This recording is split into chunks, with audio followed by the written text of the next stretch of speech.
Hello everyone, welcome to Shrabani's recipe. আজ তৈরি করব লাল শাকের টক। খুবই সহজ আর সাধারণ একটা রেসিপি। চলুন দেখে নিই আমাদের আজকের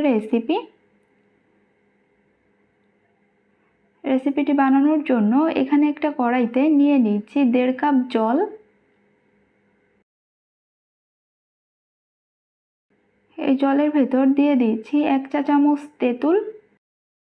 তেঁতুলটা দিয়ে এটা একটু মিশিয়ে নিচ্ছি। এখন অপেক্ষা করছি জলটা ভালোভাবে ফুটে ওঠা পর্যন্ত।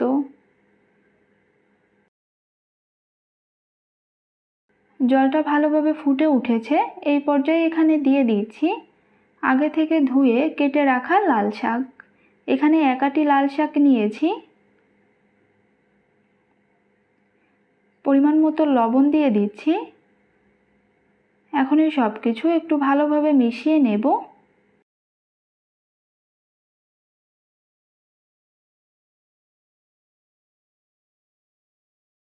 এখন চুলার আঁচটা বাড়িয়ে দিয়ে এটা ঢাকনা দিয়ে রান্না করব 3 থেকে 4 মিনিট।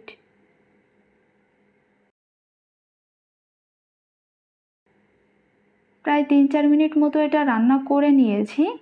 এখন এই শাকটা একটু ভালোভাবে নেড়েচেড়ে নিতে হবে। এটা কিছুক্ষণ নেড়েচেড়ে নিয়েছি। এখন এটা অন্য একটা পাত্রে উঠিয়ে রেখে দিচ্ছি। এখন এই প্যানের ভেতর নিয়ে নিচ্ছি 2 টেবিল চামচ তেল। তেলটা ভালোভাবে গরম হয়ে গেলে এখন এই তেলের ভেতর দিয়ে দিচ্ছি 1 চা চামচ সর্ষে। সর্ষেটা ভালোভাবে ফুটে উঠলে এখন এখানে দিয়ে দিচ্ছি চিংড়ি মাছ। চিংড়ি মাছটা দিয়ে এটা কয়েক সেকেন্ড মতো একটু নেড়েচেড়ে নিচ্ছি।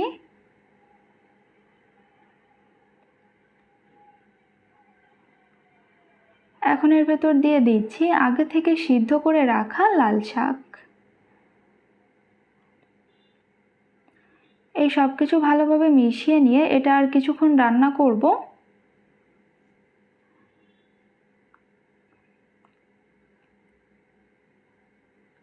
এটা আমি আরও কিছুক্ষণ রান্না করে নিয়েছি। শাকগুলো কিন্তু খুব ভালোভাবে সিদ্ধ হয়ে গিয়েছে। শাকগুলো একটু নেড়েচেড়ে ভালোভাবে গলিয়ে দিতে হবে। তৈরি হয়ে গিয়েছে আমাদের আজকের এই লাল শাকের টকের রেসিপি।